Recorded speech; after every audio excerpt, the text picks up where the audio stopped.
अभिषेक कात्यायन। वक्त हो चला है खबर बिहार का। आरजेडी समर्थकों के हिंसक और भड़काऊ गानों पर तेजस्वी यादव भड़के हुए हैं। बिहार चुनाव में मिली करारी हार के बाद तेजस्वी यादव ने अपने ही समर्थक गायकों को नोटिस थमा दिया है। तेजस्वी यादव की दलील है कि भड़काऊ और हिंसक गानों से आरजेडी की छवि को नुकसान पहुंचा। गायकों ने बिना अनुमति आरजेडी और तेजस्वी यादव के नाम का इस्तेमाल किया। कुछ ऐसे भी गायक हैं तो बीजेपी समर्थक हैं। हालांकि चुनाव प्रचार के दौरान पीएम मोदी आरजेडी के हिंसक चुनाव प्रचार गीत पर हमलावर रहे, लेकिन तेजस्वी यादव ने कभी भी आरजेडी समर्थकों के हिंसक गाने पर कोई प्रतिक्रिया नहीं दी।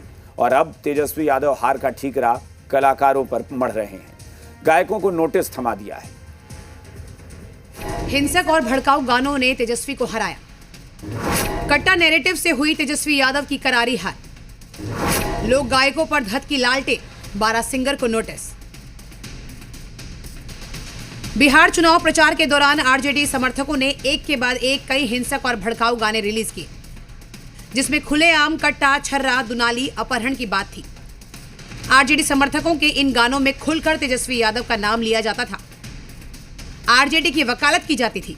आरजेडी समर्थकों के इन गानों पर चुनाव प्रचार के दौरान प्रधानमंत्री नरेंद्र मोदी ने भी क्लास लगाई थी। आरजेडी वालों का एक और गाना है। अब आप देखिए क्या क्या कर रहे हैं, क्या क्या सोच रहे हैं। और मैं तो देशवासियों को कहूंगा, देखिए ये बिहार में जमानत पर जो लोग हैं वो कैसे लोग हैं। उनका क्या गाना है? भैया के आबेदे सत्ता, भैया के आबेदे सत्ता, कट्टा सटा के उठा लेब घरवा से। लेकिन उस वक्त तेजस्वी यादव न सिर्फ इन गानों पर चुप रहे, मानो तेजस्वी यादव ने मौन सहमति दे दी हो। आरजेडी समर्थकों के हिंसक और धमकाने वाले गाने चुनाव प्रचार में भी बजते। जितनी तेजी से आरजेडी समर्थक हिंसक गानों को प्रमोट कर रहे थे, उतनी ही तेजी से पीएम मोदी ने आरजेडी के कट्टा बोल को पकड़ लिया था। पीएम मोदी ने आरजेडी यानी कट्टा सरकार के नारे बुलंद करने शुरू कर दिए। उनका क्या गाना है?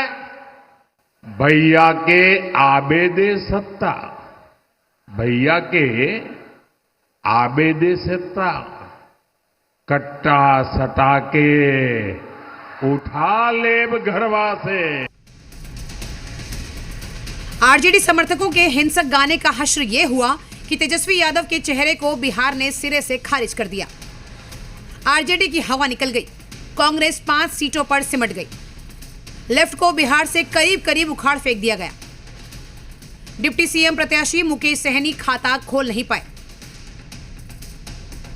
अब चुनाव प्रचार के करीब 10 दिनों बाद तेजस्वी यादव को लगता है कि हार की वजह हिंसक गाने हैं, जिसके बारे में पीएम मोदी ने चेताया था। नहीं चाहिए कट्टा सरकार, नहीं चाहिए कट्टा सरकार,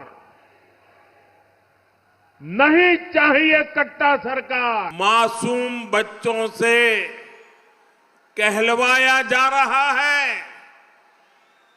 क्या कहलवाया जा रहा है? वो बच्चे कह रहे हैं उन्हें रंगदार बनना है, रंगदार बनना है।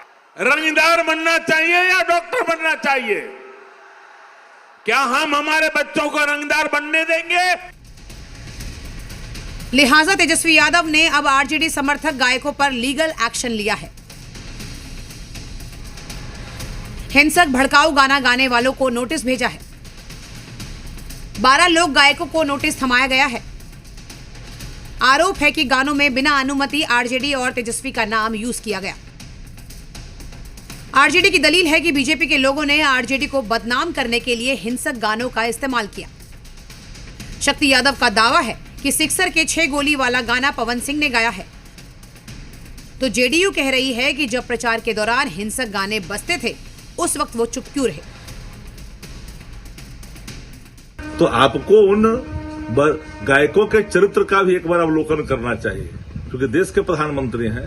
इतना सफेद झूठ बोल करके निकल जाते हैं कि भाई जी के शासन आएगा तो सिक्सर के 6 गोली सीने में। ये कितनी भद्दी बिलो द बेल्ट टिप्पणी थी चुनावी भाषणों का। जब आप तथाकथित फर्जी यात्रा में निकले थे, उस समय आपके दल के समर्थक या कार्यकर्ता उन्हीं लोक कलाकारों के गाने का इस्तेमाल आपके स्वागत, बंधन और भीड़ जुटाने के लिए कर रहे थे। तो कृपया करके उनको भी नोटिस भेज दीजिए, उनकी भी पहचान कर लीजिए। वहीं अभिव्यक्ति की आजादी की बात करने वाली कांग्रेस कलाकारों की अभिव्यक्ति पर दूसरी राय रखती है। कांग्रेस की दलील है कि बिना अनुमति नाम और तस्वीर यूज करने वालों पर कानूनी कार्रवाई होनी चाहिए। तो बिहार सरकार के मंत्री नारायण प्रसाद इसे हार की बौखलाहट बता रहे हैं।